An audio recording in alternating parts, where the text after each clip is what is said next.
100. So the cocoa that we bought at 5,040, we are going to sell it at 4,100. How do you pay for it? Huh? So Cote d'Ivoire has reduced their price. That is why Ghanaians are not smuggling to Cote d'Ivoire. The current situation is largely driven by the unwillingness of buyers to purchase Ghana's cocoa because it has become uncompetitive and very expensive. Our handling of state-owned enterprises has also been uneven and at times haphazard. Weak governance frameworks, political interference, and inadequate financial discipline undermined institutions that were once engines of stability and credibility.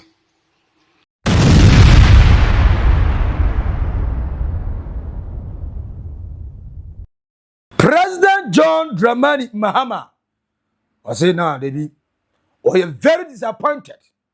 Any ya wana kumamu, down na odriwa when you know insiso.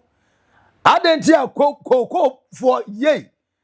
Na say omusu yaba the MPP before say yanyamo. Mona mo she hono. Mona mo ko no. Hey, you trap na tibela, you trap na tibela. Omo trap tibela because hey, and this is phone to me try koko for eka since November. Now wait, sana nchile musu ho. Ba ebi before jump. Who is omo na start is hand man. Sana omo de koko no koko ji busia. Eti busia na omo de ko ji no. Afi akoye tawe den. Eti na Ghana ye koko de bi waries. Ye ji no afi koko for no. Ne de akoma sankrofo na eji omo busia no. Ba se se etwa koko for no ka. Eti ama prices no. Ye ntimi nte ye de so. Ba world market amafo ati omo de Cote d'Ivoire ati omo de so. Ye de kwa na ye na ya ne bo den. Enti amane to no so aye den. But still esu wie no betwa koko for ka. Now when John Dramani Mahama so very disappointed for the inability to omo secure sustainable funding for cocoa for our handling of state-owned enterprises has also been uneven and at times haphazard. Weak governance frameworks, political interference, and inadequate financial discipline undermined institutions that were once engines of stability and credibility.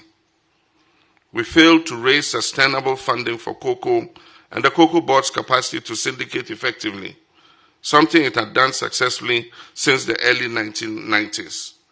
And this was severely impaired. These are not points of blame, they are lessons in responsibility. or say we anya dey say si esa a weakened Cocoa Board the long standing ability so bet my raise syndicate for financing nti we no obese you solving it immediately at once.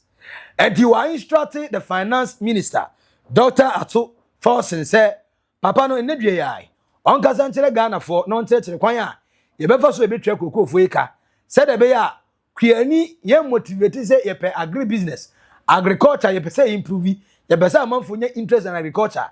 Now one of your seeds are ye tonye sika pa ene na agric mu nyina ye sika pa eno ko omo ye cocoa farmers no eno musu a ene wan na be kwa kwiani no mi. Se cocoa na yese ne boy den cocoa farmers omo cocoa craft for no se omo mpo na esu ya ene mo amoton bro emo body o ene mo bro enti John Mahama say aha eni kwa se saje we to asusi ampa listening president o say oti ye hu se na ekono o say we express say David finance minister oti he ana sa ne mo ekoso come to the aid of cocoa farmers. Eti John Dramani Mahama, I instructed Dr. Ato Force in the finance minister, Agric minister Eric Opoku, and a friend said, Cocoa Board CEO, Dr. Randiabi, say, I'm find an immediate solution for my cocoa farmers because omu ya pa. Na no na honorable Eric Opoku, oye minister for food and agriculture. Papa ne say, monto mbase. Injire mu ho. Osi cocoa yi Cote d'Ivoire 40 so. Yentimente so because kana nkrofo no boto ho no MPP asem na make kana mo boto ho no se amade se no ye da ye na ayekoda na de bia no ye da areas mu ti kokofo yi ye sere mo monte ase ye betwa mo ka ya pa the CEO edema Cocoa Board papa efe Randy Abe so kyerɛkyerɛ mu the same thing am say mo nsɛm na sisi na adan na mo ntimi ma side education yi e ma cocoa pharmacy ma mo ntia mo ase na ne yi miracle sabuaji ko ya another miracle ogogeda cocoa fo bi omo wo friends abuako not in the eastern region wa hwe eastern region na do krom na was awie cocoa pharmacy it is a way there as they are not speaking as just cocoa farmers omakatwa mahai they are speaking cocoa farmers party kala kakra go mojanim eti omoja tiremu se omotan obi se ohun bi da ebi kura wo se ono de ono to cocoa ni bi kura no eboa na se no omodan no omo ba beji omuzika ohun de onya ya oya so de di kakra fa ko ma oyere no mo no aduani ni na den ya ye be sort him out na oso ono so ohia mu a wa na beboa no na eno na Randy Abe akyerɛkyerɛ mu enso na a friend is Agric minister honorable Eric Opoku eso akyerɛkyerɛ mu eno anama a friend is Felix Ofosu Kwache as a finance minister John Dramani Mahama done and 10 times wa say o make sure say obe address every single issue fa cocoa for no say what is a finance minister address o there na sikabu 100. So the cocoa that we bought at 5,040, we are going to sell it at 4,100. How do you pay for it? Huh? So Cote d'Ivoire has reduced their price. That is why Ghanaians are not smuggling to Cote d'Ivoire. Otherwise, our farmers would not be making noise. They would have smuggled. Togo, they have reduced. So even if you have the cocoa today, no. The current situation is largely driven by the unwillingness of buyers to purchase Ghana's cocoa because it has become uncompetitive and very expensive. Cocoa from other producing countries is now selling at a price significantly lower than that of Ghana's producer price. Meanwhile, Cocoa Board did not have the liquidity to purchase cocoa from farmers and stock for hedging or other trading decisions. This was due to the financing model invented in the year 2024-2025, when the syndicated loan failed. Under that model, the buyers financed the purchase. By 2022, Cocoa Board finances had deteriorated badly. It defaulted and restructured the cocoa bills in the year 2023. For the first time in the history of the cocoa industry, in 2023, the annual syndicated suffered significant delays due to the loss of confidence in the Ghanaian economy and the sector. The first tranche was received on 22nd December 2023, 4 months after the commencement of the season. Cocoa Board projected an output of 800,000 tons and committed 786,672 tons in contracts in 2023 and 2024 crop season. However, actual production was 432,145 tons, a deviation of over 45% from the projected output. Variation in crop forecasts typically vary between 5 to 15%. Hence, a deviation of 45% was unprecedented and unacceptable.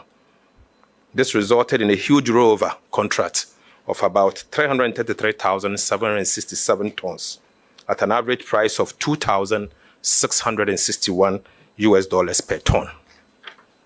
This resulted in a loss of over $1 billion, which would have gone to the cocoa farmer or other stakeholders. In 2024, Cocoa Board could not pay the final tranche of the syndicated loan, which was due in July 2024, and received a $70 million bridge finance from the Ministry of Finance to avert a default. Despite a commitment to repay the $70 million bridge finance owed to the Ministry of Finance, Cocoa Board defaulted, highlighting the dire financial strait of the organization at the time.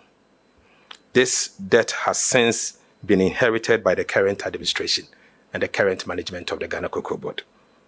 Now, adio mabusa adarina eba abruton for omo ne ton omo ade wo market emo for no an ko ton omo ade tomatoes jene omo akuyefo na ne koton ma de ade te edu koko nko ade a ye ton ane ye akofa na koko board na government akoton na wawie abetwa koko fo ne ka e pa cho wa unim no kire me wate we no enye manisa nim na minim.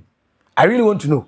I want to know why akoko nko ano the only a friend saying a food and I say the only seed ye de ko akoton a this ekofa go abansem na ba betwa ka adentia no sincerely me pese me sa question na awo mitrima chesa se ye so ni na kokofo twen sika ye twe kokofo ka ediwa papa kokoko krache na sa da no nkwan ne yonkon wo san nam no salmon no bopie sei na friends say akokọ nam no nsana so bopie sei wo san ntwinam no odiam ne say sa da no wo papa nya nam 10 obetima nya 2 ana 3 but anya sa na ketwa ne ma ya papa na we nampa na awia na baako ana say yi baako na ya chima nkwala minu but ye ada be tua papa kapen but me papa do abro odomo